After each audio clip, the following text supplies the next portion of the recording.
The neon glow of Manhattan shimmered in the night, spilling onto the streets below as Grant Mercer leaned into the microphone in his dimly lit radio studio. The city, always restless, hummed beneath him, cars honking, sirens wailing, a world moving too fast for anyone to hold on to. Grant had been the voice of Nightline NYC for almost a decade now, his gravelly baritone a familiar companion to insomniacs, late-shift workers, and night owls. His show was part talk, part interviews, part existential rambling, whatever fit the mood of the city that night.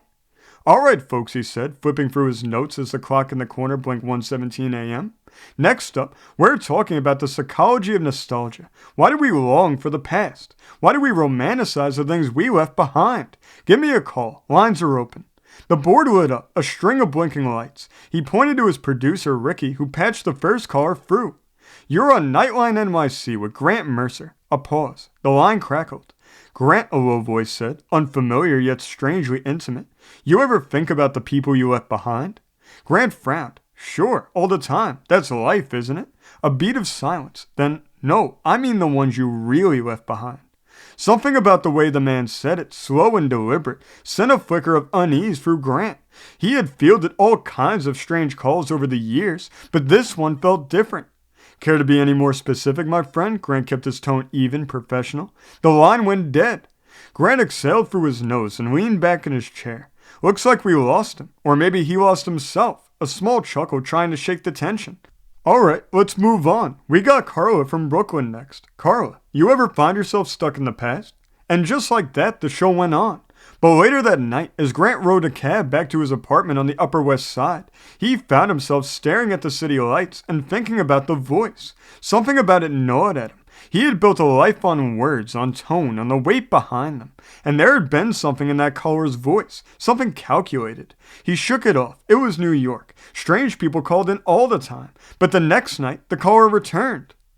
"You're on Nightline NYC with Grant Mercer." The voice again, this time quieter. "You never apologized, Grant." A cold knot formed in Grant's stomach. His fingers hovered over the mute button. "Who is this?" "You don't remember?" Grant's hand clenched. "No, I don't." "You should." Then a click. Silence. Grant muted his mic and looked at Ricky through the glass. Traced that call. Ricky nodded, his fingers flying over the keyboard. A minute later, he shook his head. "Came from a blocked number. Can't trace it." Grant exhaled sharply and forced himself to move on with the show. But as the minutes dragged on, his mind stayed stuck on the voice. The next day, he went to the station manager. "We need to report this," he said. By nightfall, the NYPD had been called in. The investigation turned up nothing at first. The caller hadn't left a digital footprint, no traceable line, no known identity. "Could be a prank," one of the officers told Grant, "or a stalker, or someone with a grudge," Grant muttered. He spent the next few nights waiting, dreading the moment the voice would return. And then, 3 days later, it did. "You really don't remember?" the caller asked. Grant had had enough. "Listen, man, if you got something to say it. Otherwise, find another show to haunt." A chuckle. "It's funny. You probably never even thought about me again after you fired me." A long silence stretched between them. Then, like a puzzle piece locking into place, the voice connected to a name in Grant's mind. "Thomas?" A slow exhale on the other end. "Now you remember." Grant closed his eyes, the past rushing back.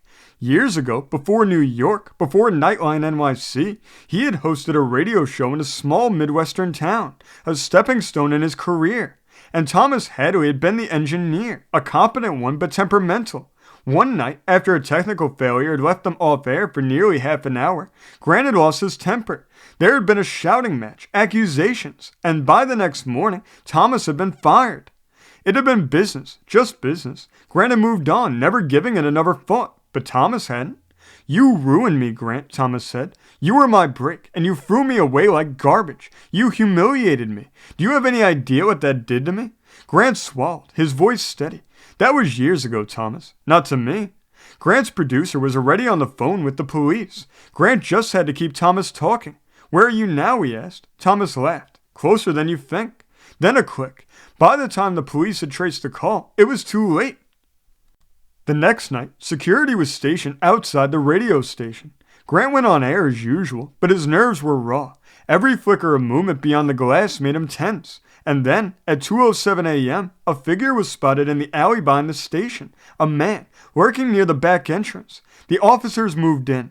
Thomas Hadley was arrested before he could do anything. They found a knife in his coat pocket. Later, as Grant sat in the police station giving his statement, he found himself staring at Thomas through the interrogation room window. The man looked older than Grant remembered, gaunt, eyes sunken, haunted. Thomas turned his head and met Grant's gaze, and for the first time, Grant saw what lay beneath the anger. A man who never let go. Grant exhaled, rubbing a hand over his face. The past had a way of catching up, he realized, even when you thought you'd left it behind. Thanks for tuning in to Fireside Stories. Remember before you leave to hit the subscribe button and hit the like button. And we'll see you the next time that we all gather around the fire.